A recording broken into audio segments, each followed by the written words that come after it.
When I started my Etsy journey, I had no idea what I was doing really. And one thing specifically that didn't really work at all for me was to search for low competition niches and low competition products and design for those. But what actually has yielded me multiple 6 figures in profits and 7 figures in revenue in less than 3 years on Etsy is to go for in-demand products and niches. And these can be very saturated, at least it looks like that. And in this video, I'll cover why focusing on low competition niches and low competition products actually doesn't really work and what to actually do about it. And the first part about this, in my opinion at least, is that it's a faulty mindset to have. I do understand that you can have something that's really low in competition, and then if there's huge demand for it, then it can be great. The problem with that is that those products on marketplaces like Etsy are usually outliers, and I'm a POD seller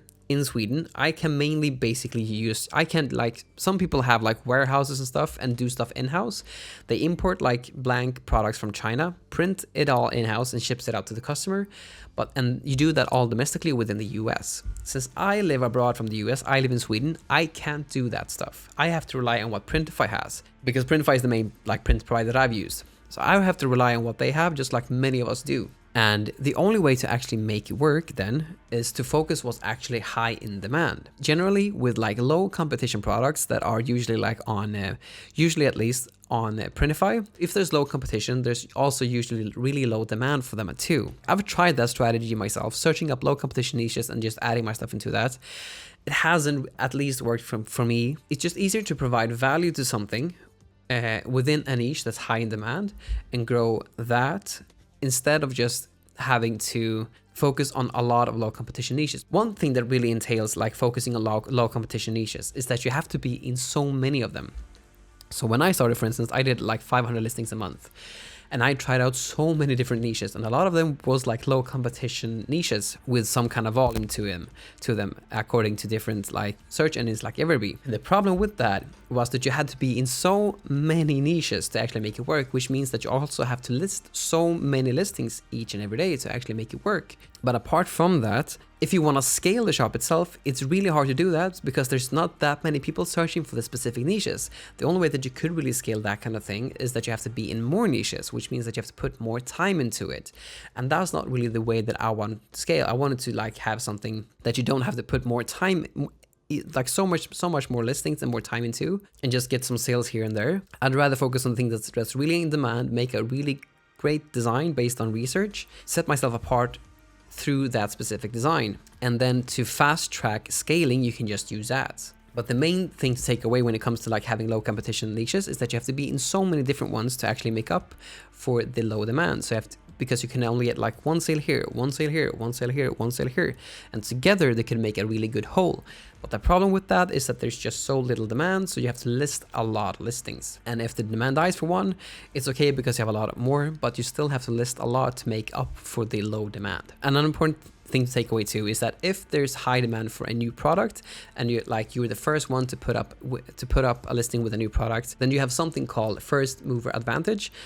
And then it could be good, for instance, to list something that is in demand on other platforms, for instance, or that is in demand in general overall. But usually those kind of products are outliers. And with POD, we all kind of use the same tools. The main thing that actually stands us out is our design and our offer. And mainly the design itself. I usually would not want to rely on such a thing to actually make my business, because when first mover advantage also would die down, you could also be outcompeted by the competition. Now, what actually then works? Well, it's high competition equals high demand. So if something has lots of competition, that means that there are usually a lot of people searching for this specific item, and there's lots of different options to choose from. That's usually what it means. But if you have a really great design in a really great offer in your listing, and you add that to the niche itself, then you have added value to the platform and you can stand out that way. But just to prove this, for instance, one thing that's really evident on YouTube overall is that you should avoid t-shirts, for instance, because it's so saturated. And I'd just like to show you some statistics here. The first one comes from Printify Insights. And this is current data. I basically got this PDF on the 24th of November in 2024, so this year. So it's maybe what is it, 6 plus 8. So basically it's 14 days old, basically. It's 14 days old, I think, if I'm counting correctly. So 2 weeks old, basically. But it's basically current data that just shows us actually what's in demand. This is data that just proves us what's actually selling well on the Printify platform overall. Whether you're selling on Shopify, whether you're selling on Etsy, whether you're doing Amazon FBM. This is what's actually selling, that's actually in demand. And this proves that apparel, for instance, and specifically t-shirts, is one of the most in-demand items on the platform itself. So t-shirts, and especially like the Gildan 5000 or the Bella 3001, I've sold tons of Bella 3001. I'm still selling a lot of it today. This just proves that this actually sells really well. If we want to go for really low competition niches, or like really low competition products, this wouldn't even be evident here. But that would also mean that there wouldn't be as much demand for it. So another part about this too that I really want to show, that's actually from Printful. That's this chart right here. So this is like, I mainly focus on the US. US has the biggest return of your like time investment when doing print on demand. And this just shows what kind of product makes up for the whole print on demand market. And as you see here, like the big block here, this isn't 50%. This is maybe like, I don't know, 40% maybe. All of this is just apparel. So it's like hoodies, t-shirts, sweatshirts, and so forth. Clothing in and of it all. So avoiding these kind of niches that are high in demand and just going for like wanting to like hit outliers and just like sell your stuff with that is not something that I would do. And it has, like, I've tried it, it did not work for me. And the only way to actually make it work is that you have to list so many listings. And the only way to scale that kind of shop is to put up more listings, which means more of your time. And the best part about this that I also really want to get to, and that I kind of touched on earlier too, and that's basically that if you want to scale your shop and go into the 7 figures and beyond, just like I have, the only way to do that with low competition niches is to just keep on listing, which means a lot more of your time will go into the specific shop. Now, this year, for instance, I've done about 400K in revenue in my Etsy shop, and I've spent about 1 to 3 hours a day on it. That's about 6 figures in profits as well. But I was only able to do that by being in high competition niches and scaling it with Etsy ads, for instance. Now, Etsy ads has recently changed their CPC, which puts some gray areas on how to actually approach the whole thing, and it will all be cleared out eventually. We never have to panic about this stuff. It always kind of resolves itself once we give it some time. I'm filming this at the 8th of December, and by the beginning like of 2025, it will probably be like a good way to sort this out, and it won't be like a super big hassle because we all share the same platform. Anyhow, what I really just want to get to is that being able to just have in demand, like really high in demand products on the platform that people really want to buy, and then just scale that up by just putting Etsy ads on them. That means that you can just put that button on and sell even more and more and more and more and more. And you don't have to list more items to the platform to sell. Also, another principle that I've found to be really true when it comes to business, and that like focusing on low competition niches goes against, and that's the 80-20 rule. So let's say that you, for instance, do not focus on this big piece of the pie here, which is apparel, where you don't want to focus on like the next best selling item on Printify overall, which is t-shirts. Then you're not basically focusing on the 20% of products that actually sell. And it's the same thing with niches. Like if you don't focus on the 20% of like really high in demand niches, then you have to be in so many different niches to like even make up for it, but it makes everything so much harder. In my opinion, I'd rather focus on the 20% that actually works, that we know to be true, that we know to be like the best selling niches and the best selling products to make our business work. Because that principle has just proven true time and time again. So I'd rather follow the 80-20 rule and focus on the 20% of products and niches that sell than not to do that. Now, the final part about this whole equation is to what to even do about this whole thing. So if we want to be in high competition niches, that means that we're in the same playground as everyone else. There's 2 main variables to this whole thing to actually really stand out really well. And that's to have a great design, which is the most important thing. But apart from that, you also need a grand slam offer. The most important thing to note here is that we have to make some research to see what kind of offers like these top shops actually have. So to fast track this, I basically have a whole master list that is my fast track to see which shops and which listings are actually the best selling ones. And I always refer to this one. I have a whole video about this here, but basically the gist of it is that you find, let's say that I just search for t-shirts. And then I want to find these huge shops that I want to be like. If I would have the sales that they have, I would be happy basically. Let's say here, for instance, that let's just search. Let's just do this, physical items. And then we basically, like the gist of it, just to give you a quick rundown, is to just look at the review count here. We want these huge shops and ensure that if we would have the sales that they have, that we would be happy. So let's say that, for instance, that I take this shop here, then I go into the shop here, and then I use Everbee for this, but you click Analyze Shop, and then you click Export. What this does is that it gives you the backend data of the shop itself. Then you can use that, put that into a Google Sheets file, like I've done here, and you do this with like 5 to 10 shops, and you put them all in the same Google Sheets file, and then you can sort them by estimated total sales, which means that you will see basically the estimated total sales for all of the shops and all of their listings, sorted by the most total sales, which is really, really powerful. But let's say that I just go into the first one here, for instance, in my master list. What we want to see here then is the offer itself. There's a lot of things to take away from this, but one thing, for instance, that's one of the most important ones is the lead times. Can we match this with Printify?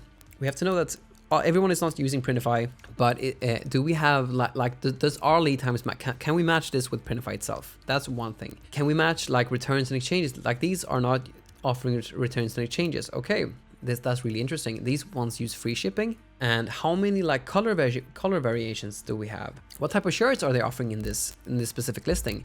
So this specific listing is offering basically sweatshirts, t-shirts, I think here, v-necks, tank tops, youth variations, taller shirts, baby onesies, long sleeve shirts, and hoodies. So a lot of variations. Can we match? This is a great thing to also have then even in our shop probably. But we look at all of these variables, like how many colors are they offering? These are offering a lot of different colors. We look at the listing images here to see, okay, what are they actually offering within this? Okay, so they're offering a lot of colors, but basically just showcasing a lot of colors and a size chart. That's really all they do, but it's been really successful. I mean, this specific listing has over 2,000 reviews, just this one listing, which is just insane. The last part about the equation, because now we've analyzed basically, for instance, this one and just seen, okay, this is what this offer. Let's go into the other one here and let's see here. Okay, so this is from another shop. So let's see what they offer. Okay, so this one, like remember, I'm filming this on the 8th, so and these guys are offering this with it that they will be delivered within like the December 11th to December 16th. Same thing with this one. They also don't offer returns and exchanges. This one has a shipping cost to it. Like this is in Swedish kroner, but basically this would be around $7 in shipping. Apart from that, like they offer also a lot of colors. They also offer a lot like t-shirts, sweatshirts, v-necks, youth shirts, and taller shirts. And they mainly offer like colors here. Okay. So when you're looking at this, you want to see common denominators. So one of the common denominators, for instance, is that they have the exact same lead times. Can we match this with Printify? You ask this for every single like thing, whether it's with how many colors you have and like how many variations in the listing how many variations and like different types of clothing can you offer within your own store and your own listings. Can you offer like all of these types, like a t-shirt, a sweatshirt, a v-neck within the same listing? But you basically want to see common denominators within these best selling shops and these top selling shops basically. And the most important thing to like, when you actually have the common denominators and you actually saw that, okay, they both don't offer returns and exchanges, the most important thing to ask at that stage is, how can I actually make this better? We could offer returns and exchanges. I have a whole video about that stuff. You can watch that here. But basically, we could offer returns and exchanges, for instance. That's a huge thing. Another thing that I've talked a lot about on my channel that these two shops do not have is that they don't have a guarantee in their whole listing. We can use a guarantee, and a guarantee can just say something like, if you're unhappy for any reason, you can contact us within like 7 to 14 days of delivery and get either a replacement or a refund. And that's something that you can really stand out with too in the listing itself. So you just up your conversion rates and make sure that they have an easier time to buy from you, since the likelihood of them just making sure that they have a nice experience is really high if you have a guarantee like that. Because the main thing to take away is that once you have them inside your listing and they want the design, if you have a really good offer and you have a better offer that the other listings don't have, then there's a good chance that you will actually get the sale. compared to the other ones. And because that's how you can stand out. You have a great design with a Grand Slam offer. And a Grand Slam offer these days within Etsy consists of 3 things. It consists of a great mockup, a great and clear size chart, and a guarantee. And the guarantees is a really important thing to have nowadays, in my opinion. But yeah, that's basically why I think it's really important to focus on in-demand products that sometimes have high competition, but you can also always really stand out if you have a great design. The design is honestly the most important part, so if you want to learn more about the nitty-gritty of design, I suggest watching this video right here. Anyhow, thank you so much for watching, and I'll see you in the next one.